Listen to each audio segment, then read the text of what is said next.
C'est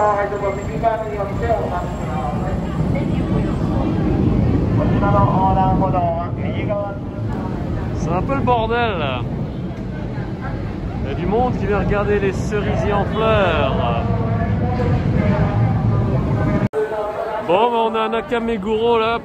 Alors comme vous le voyez, il y a vraiment une chier de monde parce qu'en fait Nakameguro, qui se trouve, on va dire au sud du centre de Tokyo, c'est un endroit qui est super populaire pour la floraison. Ah ouais, putain, c'est beau là. C'est beau là. Pour la floraison des cerisiers. Là, on en a un petit exemple. Puis en fait, bah, y a des spots le long de la rivière. Nom de Dieu, Joséphine de Stoiffer. Putain, bonjour les références. Regardez, c'est pas joli ça? Voilà, on arrive gentiment. Et d'ailleurs, ça fait depuis tellement longtemps que je suis pas allé à Nakameguro. Donc, ah ouais, mais stylé quoi.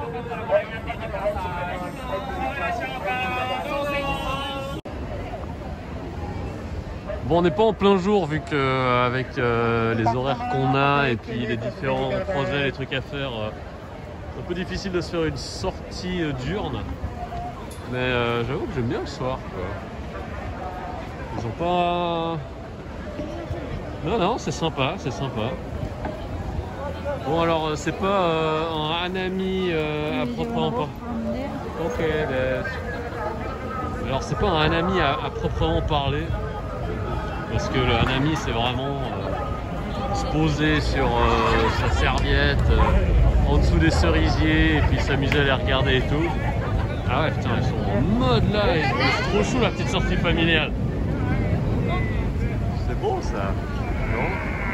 Ces gerbes de fleurs. Putain, il y a tellement de monde. Ah ouais, c'est beau quoi. Et comment elle s'appelle déjà cette rivière? Kiko Okawa no namae wa? Ah, Megurokawa. Ah bah oui, bah Nakameguro, hein, c'est la rivière Meguro, suis-je bête?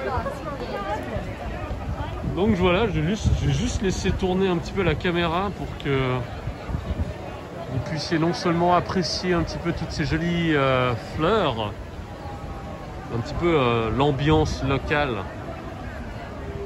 Et Nome. Donc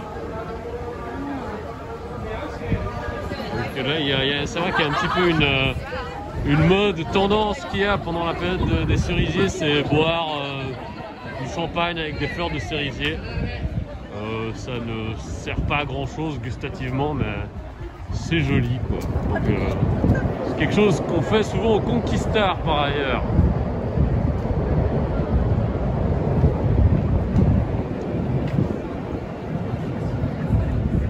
Bars.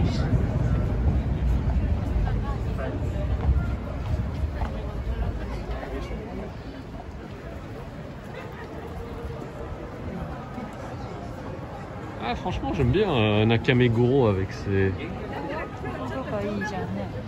Mechai. Mechai. Eh? Chotto osake o nomitai desu ka? Kiko-chan. Ah oui, on attend Camille alias Chieko qui devrait pas tarder. Bon, on ira la chercher plus tard à la gare. Mais ouais, franchement, c'est cool. Malgré toutes les années que j'ai pu passer au Japon, je suis jamais venu ici pour voir les cerisiers en fleurs. C'est vrai que je suis pas un fanatique de la foule de façon générale. Là, ça va, c'est pas trop... Ah ouais, lui, il a mauvaise mine, lui. Il s'est passé quoi? C'est l'alopécie, ça. Alors que ici, bah... Ah, franchement, c'est joli, quoi. Et le quartier est cool. J'aime bien ce genre de quartier du centre de Tokyo, avec cette vibe... avec beaucoup de bars, des trucs cool où sortir et tout et tout.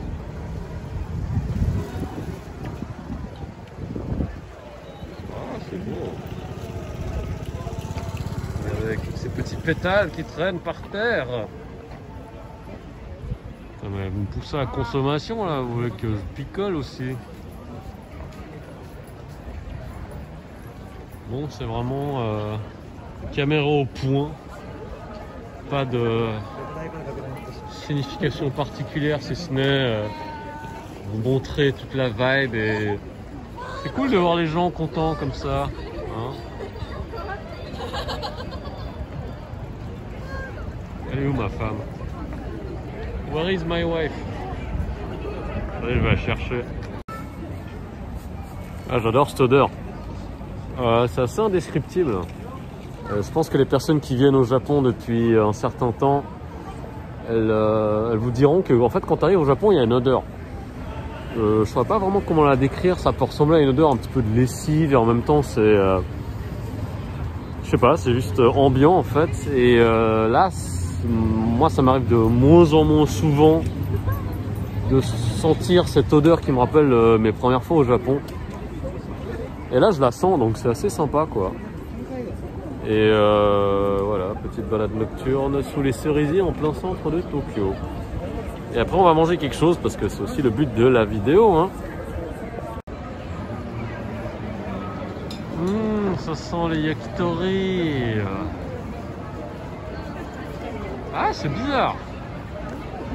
J'ai un peu ce sentiment des premières fois. Oh là là, ces odeurs. Ah, bah bon, bah voilà, forcément. Ah, c'est bien occupé. Ah, mais là, franchement, regardez, c'est pas un petit peu le rêve d'être sur votre petite table, de chahuter, et puis bah, vous êtes là, au bord de la rivière. Et oh là là, cette odeur de yakitori. Non, mais regardez, ça fait pas envie. Hein. Oh, bien. Tu es mignon avec ton doigt luisant là. C'est quoi, c'est le dodonpa? Ouais, ma femme, elle est là. Ma femme est là. Elle porte du jaune, donc elle est facilement retrouvable. Ah, franchement, j'aime le sandwich qui a pas l'air... Schmatz. Pardon? Sorry? You want to go to Schmatz? No. I was thinking about the bar over there.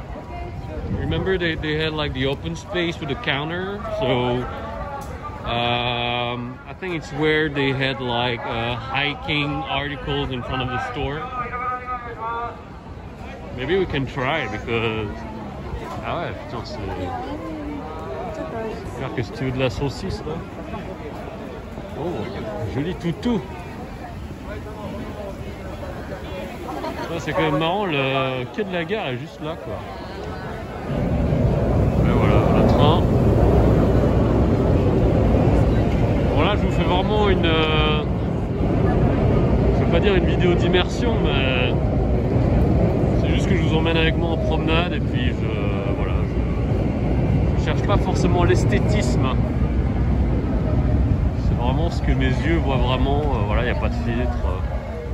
De toute manière, ma caméra ne me permet pas de faire des super effets. Enfin, pardon, je filme avec mon téléphone, hein, comme d'habitude. Ah, ça fait plaisir. Et ça me fait plaisir parce que d'ici quelques jours, je pars à Kyoto pour le mariage d'un pote. Du coup, je pense que le délire de cerisier, ça va le faire encore. Tiens, Soko des... Soko? Pour un mise?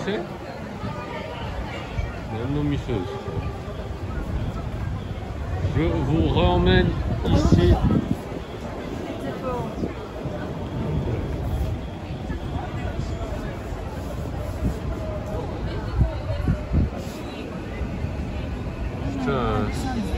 Yeah, it's very dead. Il faut le sortir là, il est en train de contaminer l'aquarium.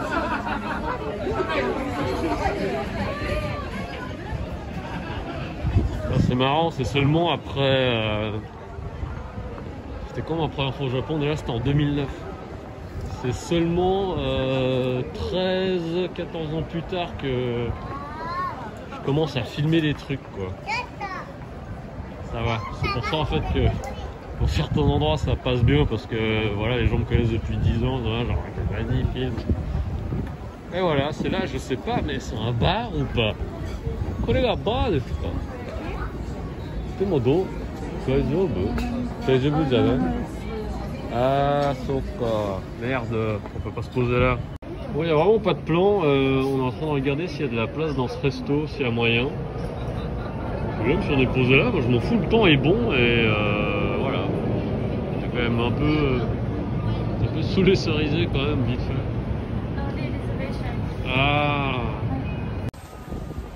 Bon bah la petite déception à cause du virus, c'est que normalement il y a plein de yataï sur le côté de la rivière, etc.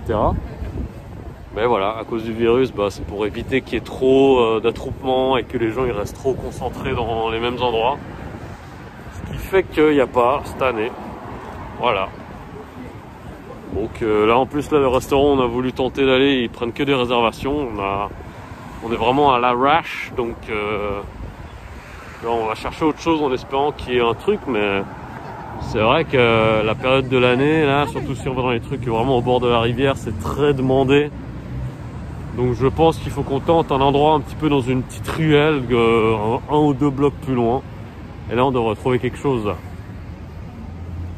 Bon, vous devez vous dire que c'est quand même vachement sombre tout ça. Bah, c'est également à cause du virus, hein. C'est que normalement il y a vraiment un travail de lumière et d'éclairage qui est fait sur les cerisiers. Mais à cause du virus, ben, nine encore. Donc pas de lumière, pas de yataï. Voilà, pour ma première ici à me balader, c'est un peu sombre. Mais moi j'aime bien. Enfin, là je pense qu'à la caméra du téléphone, ça va donner quand même vachement sombre. Mais je trouve qu'avec la lumière un petit peu ambiante... Ah, tout au quatrième. Je trouve qu'avec la lumière vraiment ambiante sur place, je trouve que c'est quand même super sympa. Ah putain, cette odeur. Voilà, on cherche toujours à manger. C'est marrant, il y a pas mal d'odeurs qui me rappellent un peu le Vietnam aussi là.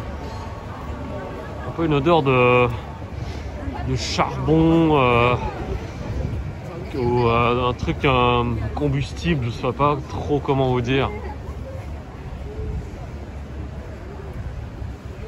En tout cas, ils sont au taquet niveau sécurité.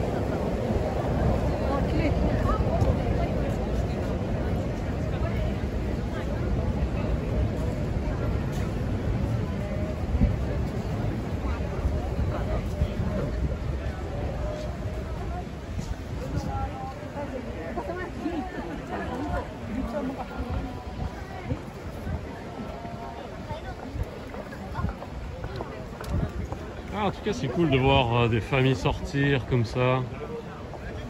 Des gens qui sortent en couple, comme moi d'ailleurs. Qui romancent dans cette petite ruelle abandonnée. C'est ça qui me fascinera toujours à Tokyo, c'est que n'importe où à n'importe quel endroit tu portes ton regard, il y a quelque chose à voir, il y a quelque chose dans lequel ton regard va se perdre. D'ailleurs, le truc qui est très intéressant au niveau de l'architecture, je me rappelle plus du nom exact qu'on donne en japonais à l'espace qui existe entre deux immeubles. Et c'est des espaces en fait qui sont tellement, on va dire, inhumains. Je sais pas vraiment comment vous expliquer, parce qu'en fait, c'est limite si quelqu'un ne peut pas se faufiler dedans en fait. Et pourtant cet espace existe alors que il est inutile. Ah, sympa, ils sont bien placés eux, là. Parce qu'ils ont un bon éclairage avec depuis leur devanture, c'est des petits malins.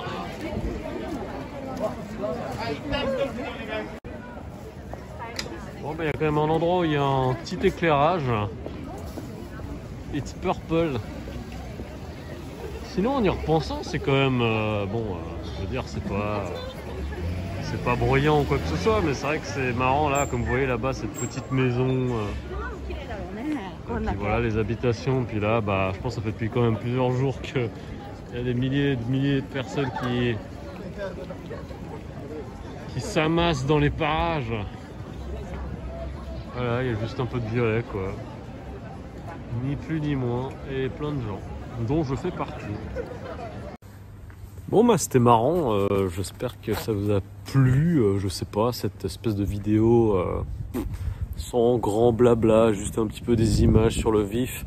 Alors ouais, c'est un petit peu dommage que, voilà, à cause du virus, comme je vous l'ai dit dans la vidéo, il y a beaucoup de choses qui soient absentes. Il n'y a pas de lumière, il n'y a pas de yatai, donc les yatai c'est ces petits stands dans lesquels on peut acheter à manger. Il y en avait quelques-uns, mais c'était c'était pas des trucs incroyables, hein. C'était genre un kebab par-ci, une saucisse par-là. D'ailleurs, la saucisse 800 yens, hein. 800 yens, ce qui correspond, je sais pas, peut-être à 6,50 €. Mais le truc que je retiens surtout, c'est la question d'odeur que j'ai senti là-bas, parce que moi je sais pas du tout comment ça se passe pour vous, si vous avez l'occasion de voyager beaucoup ou pas, mais c'est vrai que ces dernières années, je sais pas dans combien de destinations je suis parti, j'ai voyagé dans énormément de pays, dans énormément de villes, ces 15 dernières années environ, et au point où en effet des fois moi je voyageais facilement 3-4 fois par année, et que je vais en Italie là pour un mariage, et puis que je vais au Japon, et puis que je vais au Canada, là on part 3 semaines à Hawaï ou j'en sais rien. Donc il y a un truc vraiment qui me rappelle les endroits où je vais. La première chose qui me marque dans les endroits nouveaux, c'est les odeurs. Donc voilà, je sais pas si c'est la même chose pour vous, mais par exemple mon souvenir un petit peu le plus marquant, la première fois que je suis arrivé en Angleterre par exemple, c'était pas la première fois que j'allais en Angleterre, mais la première fois que j'étais arrivé à Portsmouth, c'est une ville au sud de l'Angleterre. C'était vraiment une odeur, puis en fait c'est ça où je me suis dit là il y a quelque chose d'excitant, parce qu'il y a une odeur que je connais pas en fait. Et en même temps, soit ça peut faire peur, soit ça peut être excitant, soit ça peut être rassurant, une odeur aussi, parce qu'il y a des odeurs qui sont familières. Et là, par exemple, ce soir, c'était assez rigolo, parce que il y a un petit peu des odeurs que j'ai senties, que je n'avais pas senties depuis longtemps. Il y a des odeurs qui m'ont rappelé le Vietnam, par exemple, bizarrement. Il y a des odeurs qui m'ont rappelé mes premières fois au Japon aussi. Et ça vous semblait tellement bizarre. C'est qu'en face de mon ancien chez moi, à Ikebukuro avant, juste devant mon immeuble, ça sentait vraiment